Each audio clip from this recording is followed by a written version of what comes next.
यांचं प्रत्यक्ष दर्शन म्हणजे पंढरीची वारी. शेकडो वर्षांपासून विष्णुमय जग वैष्णवांचा धर्म भेदाभेद भ्रम अमंगल ही अनुभूती प्रत्यक्ष जीवनात उतरवून वारकरी संप्रदायाचं काम करणारा हा वारकरी संप्रदाय. आत्मज्ञानी चोखडी संत माझी स्वरूपडी दृष्ट पडो आवडी कामिनी जैसी. अर्थात या देवत्वाच्या बरोबरीने महत्व पावन झालेले वारकरी संत, मग संत ज्ञानेश्वर एकनाथ नामदेव तुकारामांपासून ते संत निळोबारायांपर्यंत, संत मुक्ताई जानाई सोऱ्याबाईंपासून ते संत बहिणाबाईंपर्यंत या सगळ्याच वारकरी संत मंडळींनी गेल्या कित्येक शतकांपासून हा महाराष्ट्र धर्म घडवण्याचं काम केले. आणि अर्थात त्यांच्याच माध्यमातून घडलेला महाराष्ट्र धर्म तुमच्या समोर उलगडण्यासाठी उभा आहे. नमस्कार. स्पर्धक सांकेतिक कोड क्रमांक 37 विषय मांडतोय वारकरी संत महाराष्ट्र धर्म घडला तुम्हा कारणे. मित्रांनो, विषयाच्या सुरुवातीलाच महाराष्ट्र धर्म म्हणजे काय हे सांगणं मला गरजेचं वाटतं. आषाढस्य प्रथम दिवसे या पुस्तकात साहित्य सम्राट आचार्य अत्रे असं म्हणतात की महाराष्ट्राचा देव विठोबा, मोक्षप्राप्ती पंढरपूर आणि पंढरीची वारी म्हणजेच महाराष्ट्र धर्म. म्हणजे हा कोणताही धार्मिक पंथ किंवा जातीय धर्म नसून न्याय, समता, बंधुता, कर्तव्यनिष्ठा यांची एक व्यावसायिक आणि व्यापक संकल्पना आहे.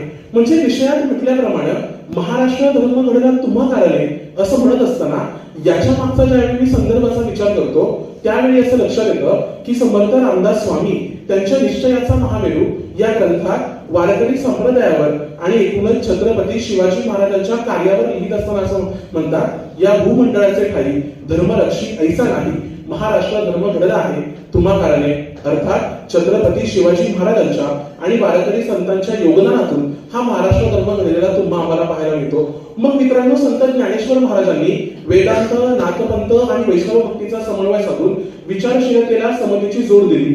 संत तुकाराम महाराजांनी प्रपंच आणि परमार्थ यांचा समन्वय साधून विचार चारित्र्याला जीवनाचे मूल्य मानले. मग संत एकनाथ, नामदेव, तुकाराम, संत चोखोबा, गोरा कुंभार या सगळ्या संतांच्या माध्यमातून दररोजचं श्रमशील जीवन जगून सुद्धा भक्ती करता येते ही शिकवण दिली. थोडक्यात या वारकरी संतांनी जन्मावर नव्हे तर माणसाच्या चारित्र्यावर त्याचा मोठेपण ठरतं आणि महाराष्ट्र धर्म घडतो ही शिकवण दिलेली आपल्याला पाहायला मिळते. मग मित्रांनो, वारकरी संत म्हणत असताना संत या शब्दाचा सर्वप्रथम उच्चार मुक्ताईंनी ताटीच्या अभंगात केलेला आपल्याला दिसतो.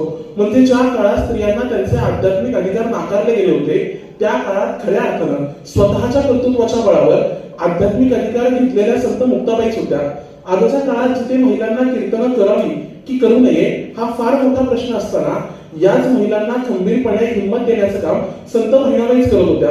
आणि अशाच सगळ्या वारकरी संतांचा आदर्श घेऊन आजच्या काळात मात्र निवेदिताताई जोशी, मंगलाताई खोंडगे, श्रीदेवी स्वामी अशा अनेक महिला कीर्तनकार त्यांच्या कीर्तनाच्या माध्यमातून वारकरी संतांनी घडवलेला महाराष्ट्र धर्म जगवण्याचं काम करताना दिसत आहे. मग मित्रांनो, महाराष्ट्र धर्म घडला तुम्हा कारणे असं म्हणत असताना तो महाराष्ट्र धर्म घडवण्यामागची नेमकी कारणं काय होती हे सुद्धा आपण समजून घेतलं पाहिजे. म्हणजे ज्या काळात सगळं साहित्य संस्कृत भाषेमध्ये उपलब्ध होतं त्या काळामध्ये संस्कृत न समजणाऱ्या सर्वसामान्य माणसाला वारकरी संतांनी ज्ञानेश्वरी, एकनाथी, भागवत, तुकाराम गाथा यांच्या माध्यमातून ग्रंथ रचले.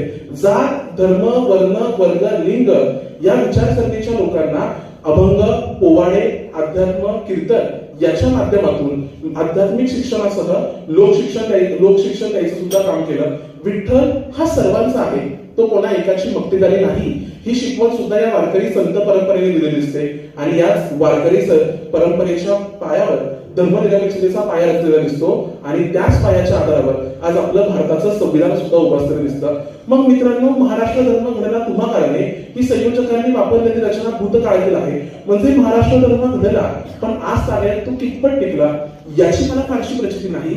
मात्र एक गोष्ट मला खात्रीशीर माहिती आहे ती म्हणजे या देशाचे जबाबदार नागरिक म्हणून आणि वारकरी संप्रदायाचे वैचारिक पाईक म्हणून जर आपण हा धर्म घडवला तर खऱ्या अर्थानं येत्या भविष्यात महाराष्ट्र धर्मच काय तर विश्व धर्म घडेल तुम्हा कारणे अशी बोलण्याची वेळ येईल. ती वेळ यावं इतकाच आशावाद व्यक्त करतो आणि व्यासपीठाची रजा घेतो. मनपूर्वक आभार.